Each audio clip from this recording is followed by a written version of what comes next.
Inspiring interviews with today's top landlords. This is the Rental Income Podcast. And now, Dan Lane. Jeff, you've had some difficult situations that your rentals have really helped you with.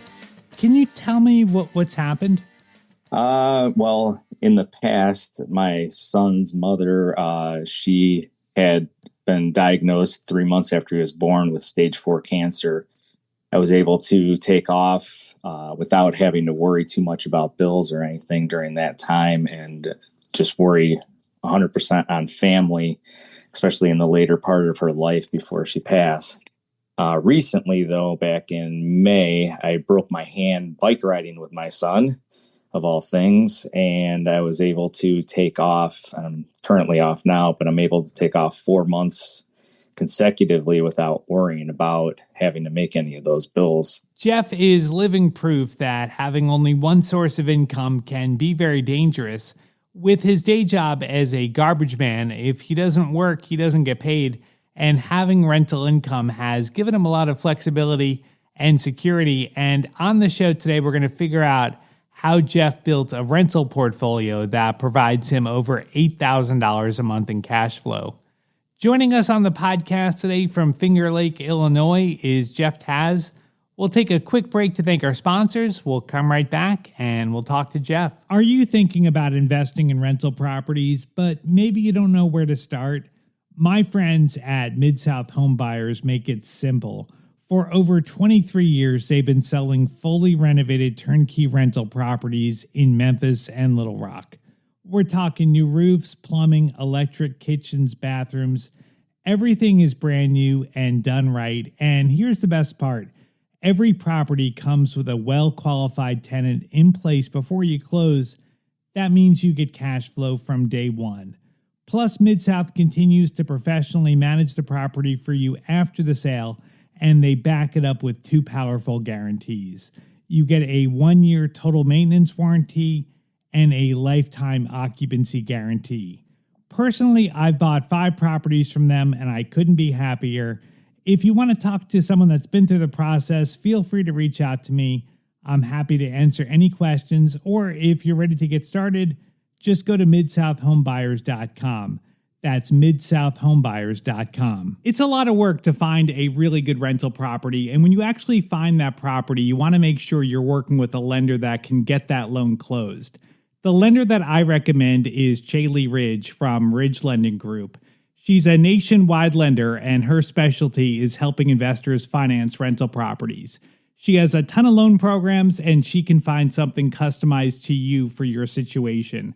If you want to find out more or you're ready to get started today, just go to ridgelendinggroup.com. That's RIDGE lendinggroup.com, NMLS 42056. Jeff, let's start where you are today. What does your portfolio look like? I have 6 rental properties, 2 single families, and 4 duplexes. And when did you start buying rentals? December of 2017 was when I first jumped in. I had a lot of headwinds, a lot of people that were telling me it's a bad decision to buy rental properties, to have people in them. They're going to destroy them on you. It's just going to cost you money. You're not going to do well. And I kind of took a step back and thought about it. And not one of those people that were telling me and giving me that advice actually owned rentals, either previously or currently. Yeah, so, it's so funny because the same thing happened to me when I was thinking about buying rentals. Everybody was so negative about it, but you're right. The people that are most negative know nothing about real estate. Mm-hmm. So did that slow you down, or did that stop you from getting started? It definitely made me nervous.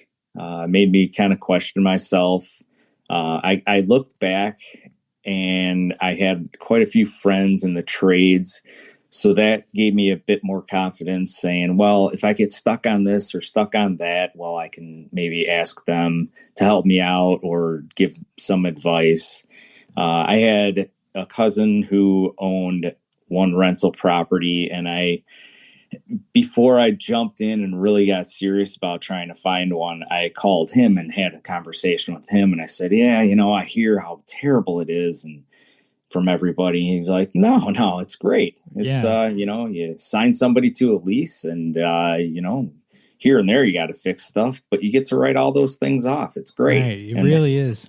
that was Really like is. that bit of sunshine in the clouds that I needed to start. And, my goal was one every year for 5 years, and I did 6 of them over that span. Now, it seems like it was definitely a good move for you buying rentals. A lot of times we look at the cash flow, but as far as your net worth, what was your net worth before you started buying rentals, and what is it now? Previous buying rent, I went through a divorce. It actually was a pretty good one as far as divorces go, but I would say I was, in $20 to $50,000 net worth range at the most. And today I'm closing in or right around the $3 million mark. $3 million in really not that much time. Like that is Right. really awesome. With not a huge portfolio, just buying one rental a year. Well, let's take a look at your numbers and see how your cash flow is working. So if you add up the rents from all your rentals, how much rent do you bring in every month? Monthly, yes. Yeah. 13, about 13,750 roughly right now. And Okay. I keep the rents on the fairly lower side too. Why do you do that? The turnover is usually your most expensive part. If you have to, when you clean out a place, you're not only cleaning it out, but you're doing repairs, you're doing upgrades. You're going to get more rent when you have a place that looks more up to date, cleaner. You don't want to go in with putting somebody in a place that already has problems or could have problems down the line, because it's much easier to fix when nobody's living there. So you're not raising rent on your tenants. Like once they move in, you're keeping them at that rent. I will raise them. I do pay attention quite a bit to the market in the area, and I'll raise them, but I don't raise them as high as most places are in around competitive. I keep mine very competitive. So if I lose somebody, it's because they bought a house. Or they're moving out of town. It's rare that they would move for any other reason than that. Okay. All right. That makes sense. All right. So 13,750 is your gross rent. How much are your mortgage payments for all your properties? I'm at right around between 5,000 and 5,500 a month. Okay. And that includes principal, interest, taxes, insurance, everything? That's everything included. What about budgeting for repairs? Like, do you set a certain amount of money aside every month, or how do you handle that? Yeah. So I've been a great natural saver my whole life. And right now I average or my minimum that I save is about 4,000 a month that I set to the side. I'll make extra payments on principal and whittle down my mortgages as much as I can, but having that buffer in on the side there helps out a lot. Okay, so you're just saving money in general so that you have cash when something big comes up, but you're not necessarily setting aside a certain amount per month for each rental property? No. I've been on such a pattern. It started way back in 2010. I started with not really a goal in mind, but I was seeing how much I was saving, and I was surprised at how little I had in the bank compared to what I made a week. So I budgeted myself and made automatic savings. So I would only take home a certain amount every week, and it would be the exact same amount every week. And over the years, you get raises, you get promotions, and over the years, it built up without me ever even noticing it. Right. Okay, so you've got 13,750 in rent, 5,300 in mortgages. So your cash flow is 8,450 before anything comes up. But that's like on average every month. You've got about $8,000 a month that you're mostly setting aside. Yeah, I'll pay down. Like I've gotten into investing quite a bit in the stock market as well. In the past, with me saving as aggressive as I have, it was with a goal to buy another property within 1 year. Mm-hmm. So I was prepared. The best thing you could do is always, even if you don't have a goal in mind, prepare yourself so that when opportunities come up, you're ready to pounce on it instead of sitting on the sidelines saying, if I only had this or if I only had that. Right, right. So when you're buying a property, it sounds like you're saving up a down payment. So you're not doing any kind of like creative financing or anything. It sounds like you're saving a down payment for every purchase. Yeah. So I looked at all the different creative ways of doing things. In my head, if you're not working hard enough to save the money, put it to the side, if you're going out, you're borrowing money from people to help you out, if you're not really earning it and seeing how hard it is to make it, if something comes up after you've invested that, it's easier for you to just kind of throw your hands in the air and say, yeah, I give up. Mm-hmm. This is kind of like that blood, sweat, and tears. You do all the work yourself and it means more to you as you accomplish things. Right. Okay. So I guess when you set the goal of one a year, of buying one property a year, that was based on that you could save a 20 or 25% down payment over the course of a year. Right. So if with who I was using to get my loans through, I was able to get much lower rates. Usually when you're an investor, you do pay extra on your loan rates. And with me putting 25% down, it did two things. It got my loan rate a lot lower and my cash flow was a lot higher. So it set me up down the road in a much better place. All right. Well, let's figure out how you built your portfolio. So let's go back to the very beginning. What was your first rental property? My first one was a single family house about 30 minutes from mine. It was a bank foreclosure. It overlooks a lake, so it's in a really beautiful area.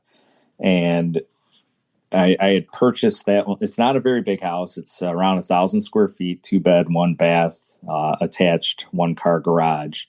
I paid $95,000 for it in 2017. The only things I had to add were a refrigerator, and then I just added window treatments.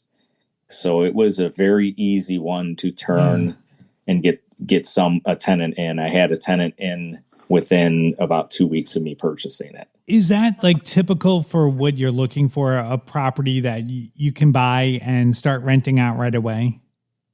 I'd say yes, but that was the easiest one. And then after that, I just bought more and more difficult ones. Okay. I had kind of a thing that I went by, and that was, if I'm not willing to live in it, I'm not going to rent it to anybody. So like my second home that I bought was a duplex that we kind of stumbled on, not knowing. Even my realtor didn't know it was duplex because it wasn't listed as one. So when we walked through it, we saw there was like a deck in the backyard, or a staircase up to a deck.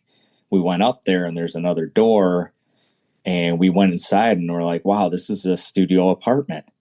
Huh. So it was a diamond in the rough for sure. Cause I mean, they had it on the market for quite a long time. So I was able to get it for $100,000.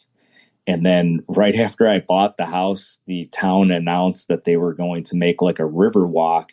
And and they like revitalized the area that was in and put a ton of money into the neighborhood. So just me buying it, and if I didn't even rent it out, the value of the property went way higher. And now that $100,000 house that I bought in March of 2018 is at least $250,000 in value. Wow. Now, with it not being advertised as a duplex, was it zoned as a duplex? Did you have any kind of trouble or anything you had to do with the county to make it legal to rent out that other space? No, and that was what was funny was it was zoned to be legal to be a multifamily, but I'm not sure if it was a newer real estate agent or what, that they didn't properly code it in the MLS. But even in the description of it, they never even bring up that there's an apartment overhead. And at the time too, if you could think back to like the 2018 when I bought that house, I don't think duplexes or multifamilies were all that desirable. Mm-hmm. So that might have been one of the things that they thought about. Well, let's just leave that out. Right. Wow. Well, good for you for finding that. How long did it take from the time that you bought that first property to that duplex? Like how long did you wait for that? So the house that I bought originally, the first one was December of 2017. It went so well that I started looking in January at another place. Okay. And by March, I had purchased my next one. So over a 4-month span, I had already closed on my next property. Now, did you notice a difference? A lot of people prefer single families, or some people prefer duplexes. It sounds like you bought a lot of duplexes. Like, do you find duplexes are better rentals, or do you have a preference? So they're definitely better rentals for cash flow. So I make quite that one. In fact, when I started renting it, that was when the light bulb turned on in my head that I could trade a paycheck for 1 month's rent on a house. And that turned my goals were completely changed by just that house right there. My cash flow was so high, it replaced the paycheck. So in my head, I go, okay, from now on, when I buy houses, I'm going to figure in that I make enough cash flow that I replace a paycheck. So then I will be completely financially independent at that point. Wait, explain that. So you buy a property and the cash flow from that property is equal to your paycheck from your job? Yeah, equal or greater than my take-home pay for my job. Yeah, so I think I had mentioned to you before that you can make $100,000 a year, and a third of that is gone to taxes right away. So we'll say on the high side, you're going to take home $75,000 in actual take home, or $70,000 to $75,000. My job, I have to work about 2,600 hours a year to make that. With the rental properties, I'm figuring out that I'm making over $100,000, and I'm spending like 60 hours a year doing the same work. Much better deal. Right. It's mind blowing. Yeah. It's surprising that this stuff isn't taught in schools, but I know. Yeah. If it was mainstream, then we probably wouldn't be talking right now. That's true. That's true. All right. So that you buy that duplex, how long did you wait to buy your third property? The third property, I waited about a year from there. Okay. I had to build up my cash. I never went out looking until I had, we'll say like 30 to 50,000 in the bank, so that I would be able to come up with a good down payment. And to save that 30 to 50 grand, that's just saving money from your job and then saving the cash flow from those first two properties. Yeah, like I said, the automatic savings is where it's at. Yeah. You never miss it. If you never see it, you really never miss it. And I mean, I was making, I don't know, I'm a garbage man, so we make pretty good money. But when I had first started, I was making about, I don't know, around $700 to $800 a month. So I figured, okay, we'll draw the line at $700 a month. and anything over will go right in the bank. And it just little by little tiny bits were adding up. So by the time I was able to, or wanting to buy houses, I had over $70,000 saved up in the bank ready to go. Yeah. I mean, I think taking money out of your account, that automatic savings is so important, because if you have money in your bank, I think it's just human nature to spend it, or something will come up. But if you don't see it, I think that makes a big difference. All right. So then you saved up. What was your third property? My third property was a home, another duplex, but it was a much larger duplex. The bones of the house were solid. It's built around early 1900, like 1902, I believe. So it's an older house, but it has a lot of cool character and features to it. Being 2-bedroom, 1-bath upper, 2-bedroom, 1-bath lower made it really easy in my head to rent. All right. So you get that property up and running. And then how long did you wait to buy your fourth property? About a year, maybe a little bit more than a year. Yeah. Was that another duplex? That one was a single family home. Okay. I had to put about $20,000 into it to upgrade electric. And then I moved some walls around and made the flow of the house a lot better. So all in, I'm thinking it's a little right around 100,000 all in on this house. But I only financed 60,000 of it because, I put 25% down on it when I bought it. Right. Okay. And and that house, that was right around the COVID time when I got that one, when COVID was going crazy. And my payment on it was so low because the interest rate was 3.5% on it. So the payment was like $600 a month, or I think it was sub $600 a month on that house. And I was getting $1,650 for it. So it just incredible to me. A single family house, I'm making over $1,000 a month in income after expenses. I was so blown away. So awesome. All right. And then your fifth and final deal, what's the latest property you bought? I actually have 6 properties. 6. Okay. Okay. We got 2 more. Yeah. I bought 2 more duplexes. The final one that I bought was when our interest rates were going a little bit crazy. And so that one is my highest interest rate at 7.6%. And I had bought that one. It's in a pretty famous town. It's where Groundhog's Day was filmed. But I had bought that house, and rents were just enough to cover the principal interest payment on that. So right away, I had plans for it to move it up because the rents were way, way below market. And total for the entire house, I was only making $1,600 total rent. And now I'm making about 15 per unit on that house. So nearly doubled my money on that place. Incredible. Right, like within 2 years of time of owning it. Yeah. And then there was one more place? Yeah, the one that I bought before that was another home in the same town, another duplex. That one is a huge house. It's 7-bedroom, 3-bath, but it's a duplex. So the upper is 2 beds and 1 bathroom, and then the lower is the remaining amount, the 5-bedroom. It's a huge house. It has pay for laundry in the basement too. So I'll go over there every couple months and I'll pull all the quarters out of there. It's like $100 to $150 and just extra change that you get every couple months. So yeah, that one does incredibly well too.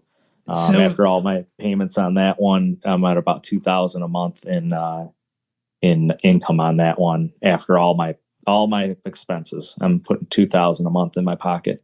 So the key to your story is saving up down payments. Like that's really how you got to where you are today. That it's You're just really good at saving money. For me, that's what works. I'm not a fan of bills. Right. So as you could tell, Yeah. I don't like having bills. And the thing that's so amazing about investing in real estate is that there's so many different ways to go about it, so many different approaches, and not saying that one other approach is better than mine or worse than mine. There's so many different ways to make it in real estate. You hold it long enough, you're going to make money on it. Yeah, very true. Well, if anybody wants to reach out to Jeff, I've got his contact information on the website. You can find it at rentalincomepodcast.com/episode 534. I'd like to thank Caeli Ridge from Ridge Lending Group for sponsoring today's episode. If Jeff inspired you and you're ready to buy your first property or you want to add to your portfolio, reach out to Caeli. She has a ton of different loan programs and she can find something that works for you. You can find out more and track down Caeli at ridgelendinggroup.com, NMLS 42056. Thank you so much for checking out the podcast today. Make sure you hit the follow button. That way you'll be notified when the next episode comes out. My name is Dan Lane, and this has been the Rental Income Podcast.